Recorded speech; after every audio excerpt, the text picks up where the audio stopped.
Dalawa lang hinatong babae sa napkin. Una, kung komportable. Pangalawa, kung absorbent. Ngayon, tatry natin yung unang problema ng babae. Hiram na kamay mo. Ito. Ito pakiramdam nila pag ito gamit yung pala mga babae. Sige. Hindi, yung mga dalawa. Yan. Okay. Isa pa. Ito na. Isa lang kamay na lang pala. Kamay ang isa. Yan. Kamay yung pakiramdam. Magas pa. Ngayon, kung papipiliin ka anong gusto mo suotin, itong magaspang, itong bako-bako, itong komportable, manipis. Diba? Nasagot na natin unang solusyon. Pangalawa, ako absorbent. Ang babae, naglalabas siya ng 50 to 80 ml ng mens niya, every cycle. Ngayon, lalagyan natin ng 30 to 80 ml. Approximate lang natin ng 50, ano. Okay, may lalagyan natin. Para malaman natin kung absorbing nga pala siya. Nga pala, ano sa OB, kailangan na napkin nagpapalit up every 2 hours. Alam mo ba yun? Nagagawa mo ba? Sa panahon ngayon. Hindi. Di ba? Hindi. Kaya, yun ang nagiging dahilan ng sakit ng mga kababayan ngayon. Siyempre, connected ako sa babae kasi may asawa ko, may mama ko, may kapatid din ako. Nalayo ko sila magkasakit. Nalagyan natin sila. 50-50 lang. Para malaman mo kung ano absorbing. At nga pala, yung nagiging sakit nila, yun nga, UTI, nasabi sa akin, nagkakaroon ko ng UTI. Dahil nga sa low material sa ginagamit sa product na napkin na binibili mo. Siyempre, kung gano'n, kung may problema, may solusyon. Ito na nga yun. Long risk nga pala ang pangalan ng company namin. Yan, super big clean yung tawag dyan. Sa lahat ng napkin namin. Yun, alam mo na yung nagiging sakit nila. UTI, dysmenorrhea, pangatlo, myoma. At higit sa lahat, cervical cancer, number 2 kailan na kababayan. Narinig mo na rin na sa video, di ba? Ngayon, tatry na natin kung absorbing nga ba. Yan. Ito pakaramdam nyo mga babae kapag umuupo kayo sa napkin nyo. Siyempre, di nyo maiwasan din mo po sa loob ng isang araw o kaya 8 oras. Pero kung dalawang kami mo ngayon, ayun na. Ito yung pakaramdam nyo mga kababayan. Papa. Oh my God. Dali, taas mo ngayon. Basa? Diba, hindi. Ito. Eh, ano na matanggal? Dugdug na. Basa, di ba? Basang-basa. Ito. Kita mo naman. Tuyo, di ba? Try mong pukpukin. Wala talaga. Wala talaga. Kasi absorbent nga siya. Nasasolusyon na natin yung pangalawang problema ng babae. Ngayon, kung ikaw babae ang gusto mo sa napkin, basa o tuyo? Tuyo. Tuyo. Kahit sino naman, tuyo, di ba? Siyempre, mas komportable ka. At nga pala, natry mo na buksan yung napkin na ginagamit mo.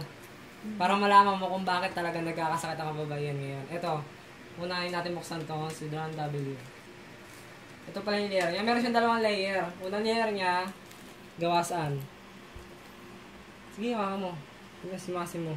Tingin mo saan gawa yan? Tama, plastic. Plastic. Ang plastic, isang proseso dumaan yan, di ba? Tanungin kita.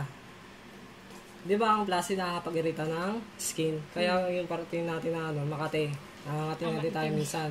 Pangalawa, kaya maitim niya pero tago, di ba? Tago naman niya pero maitim. Saka pangalawa, nakakapag-irritation ng skin. Yun na nagiging tayo ng rashes nila dahil sa ginagamit nilang product sa low quality. Then pangalawang layer niya, ito. Isang gawa to. Ano sabi sa TV? Papel. Sa TV, ano sabi? Papel. Papel, sabi nila? Papel ba? Diba, cotton eh? Cotton. Pwede nga masabing cotton, pero cotton na sasabihin nila. Kasi nga, hindi siya cotton talaga. Papel kasi siya. Papel. Saan gawa ang papel? Ang tanong ko sa'yo. Diba sa puno? Tingin mo, puputol pa ng napakaraming puno para lang ilagay sa napkin. Gagawin papel. Tapos lalagay lang dyan. So, gagawin pambuti. O, saan nang galing ulit yun? Recycle. O, chemical process na naman. Kaya ang babae, worst nila nagiging sakit, UTI nga. Pangalawa, dysmenorrhea. Pangatlo, myoma. At higit sa lahat, cervical cancer. Yun na nagiging dahilan ng sakit ng babae ngayon. Nga pala, ito pa. Ito yung binahano. Okay sa lahat. Ganun din. Meron din siyang 2 layer. 3 pala. 2. Balik kasama yung 3 yan. Familiar ka sa kumikinang? Saan gawa yan? Pag bumili ka bagong sapatos, bibili ka pa bagong sapatos, pitaka. May maliit doon. Nakapansin mo ba yun? Silicone.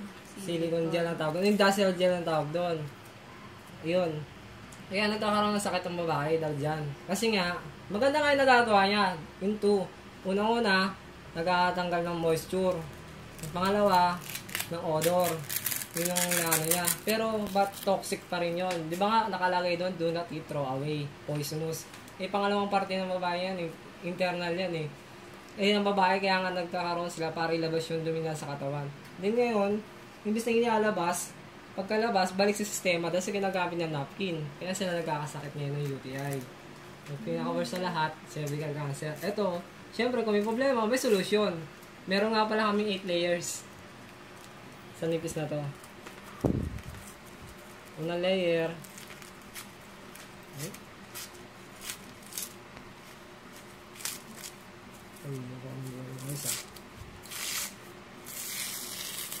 Ito yung unang layer niya. Familiar ka dito sa unang layer niya? Isang gawa. Sa first aid, meron yan. Parang Dos. Oo. Gasa. Di ba ang gasa ang ginagawa niya, nag-aano siya ng infection. 100% pure cotton nga pala siya. Para hindi ma-infection. Kasi nga, sugat yan ng babae na hindi gumagaling. Siyempre, naglalabas tayo. Di ba? Naglalabas kayo. Gilid. Pangalawang layer ito. Kung bakit di siya lumalabas. Locking system ang tawag dito. Kaya katanong pukpok mo kanina hindi lumalabas. Siya yung pumipigil. Okay. Ano yun, isa. Ito yung 100% pure cotton. Bulak talaga. Tama. Yung kanina, iwanan mo. Bulak. Ito locking system ang tawag. Kung sa pumasok ng tubig, hindi na makakalabas. Ito, silicone, veggie gel ang tawag namin dito. Ito yung ma-absorb ng tubig. Nga pala kaya niya umabsorb ng hanggang 250 ml na tubig. Okay. Yung kanina, 50 ml na yung lagay natin, di ba? Yan, ml pa kaya natin lagay. Dami pa. Saan mo siya? Dito. Umini ka. Dito na lang. Sige. Baka nandiyan. Kaya mo masasigo. Dito.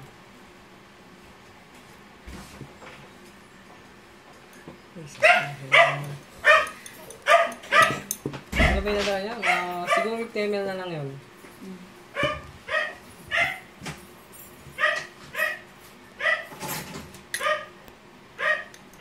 Tama ko may tubig. Tawag mo. Ha? Tawag mo. Kung magalala, hindi matatapon yan. Wala! Simot! Diba? Kaya niya humigo pag ang 250 ml. Okay. Then last layer is ito. Breathable film ang tawag namin dito.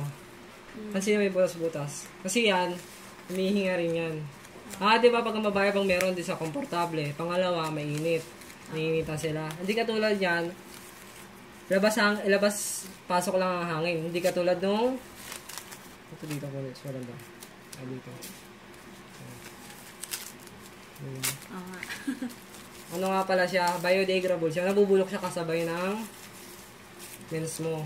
Kaya di katulad ng iba, niya po ka naaboy para hindi katulad nito kasabay talaga nabubulok. Nga pala yung bida na lahat, yung pangalawang layer, hindi ko nasasabi sa'yo. Negative ion ang tawag dito. Ngayon, 3 pa lang ginagawa niya. Nagbibigay ng strength. Pangalawa, nag-detoxify ng dugo. Then, pangatlo, ayun yung strength nga pala yun. Vitamins, ano pala yung una niya? Vitamins. Strength yung pinakahuli. Ngayon, meron kaming member, 2 linggo pala niya gamit yung napkin. May lumabas sa kanya bubo. Yung minsan bubo, di ba kasi may nagkakaroon ng babae, ang nangyayari sa kanila, may tirang tatawag. Kasi nga, hindi na ilalabas lahat. Hindi katulad nito, inihigop niya. Saka sinicirculate niya yung dugo mo pag oras sa gamit mo siya. Then pangatlo, yun nga, nagbibigay ng strength. Try natin para malaman mo. Kasi daliri lang. Ayan, dahil kami ano. Nag-active pa nga pala siya pag nadikit sa... Ay po. Nagdumikit sa liquid o mens. Ngayon, tatry natin buksan yung daliri mo. Sige, may kumuha eh. Ano kaya po? May kuko din. May kuko siya eh, no? Meron eh. Hindi ka naman pwedeng paharap. Okay lang yun, kaya yan. Siyempre nakatalikod ang problema, hindi mo makikita, nakatalikod ka eh. Sige, daliri na lang, iwas mo na lang ng konti. Sakto na lang yung gagamitin mong pwersa, para di ka masyado masaktan. Ano? Pipigilan. Yan lang. Pigilan mo lang, kasi may kuka eh. Pigilan mo lang ah. Maliit lang naman yung malaki naman. Pigilan mo lang ako, titignan mo yung pwersa na gagamitin ko. Yung gagamitin ko, kunyari, tulad yan. Wala. Pigilan mo ako ah, abot sa makakaya mo ah. Pigilan mo ah. Pigilan ko 3. 1, 2, 3, game. Di ba bumubukas ka agad? Isa pa. Kasi niano ko, baka balik mo sa wala kayo. 1, 2, 3, game. Di ba bumubukas ka agad? Okay. Sige ito. Try mo lang yan. Ipitin mo. Ganun mo konti. Sige. Ganun pa rin, nabubuksan ko siya. Tignan mo na yung pwersa ang ginamit ko sa kanina. Una, pangalawa, itong pangatlong gagamitin ko. Ganun pa rin. Itigilan mo rin. Pero hindi pa rin isang pwersa na meron. Yan, wala. Hindi pa. 1, 2, 3, game. Isa pa. Mas bubukas talaga yan, pero hindi pa rin sila ng gamit. Mararamdaman mo naman yung pwersa na gagamitin ko. 1, 2, 3, game. Tama mo. Yung una, pangalawa, tsaka itong pangatlo, pangapat. Tignan mo yung difference. Di ba ang hirap na buksan? Oo. Yung wala, ulitin natin. Buong pwersa na, pigilan mo ako ng buong pwersa. Ano ba? Sige. Yan. Pigilan mo ako Yan. Ganun ganun pa rin. 1, 2, 3, game. Ay, mabubukas ka agad, di ba? Mahirap. 1, 2, 3, game. Diba? Bubukas ka agad. Hindi ko na pipersa kasi baka masaktan ka eh. Tama yung difference, diba? Hindi naman siya nagbibigay totally ng strength sa katawan. Ng ganong kalakas. Yung sabi nila, pag binarilan, hindi ka natablan. Hindi naman. Ano lang, dapat meron ng babae, anong pakaramdam nila? Irritable. Wala sa sarili. Mainit ang uli. Moody. Eto, pag gamit mo to, parang wala lang. Pangalawa, pag suot mo siya, komportable ka na. Oh, pangatlo, wala lang. Parang wala ka lang. Parang wala ka lang suot.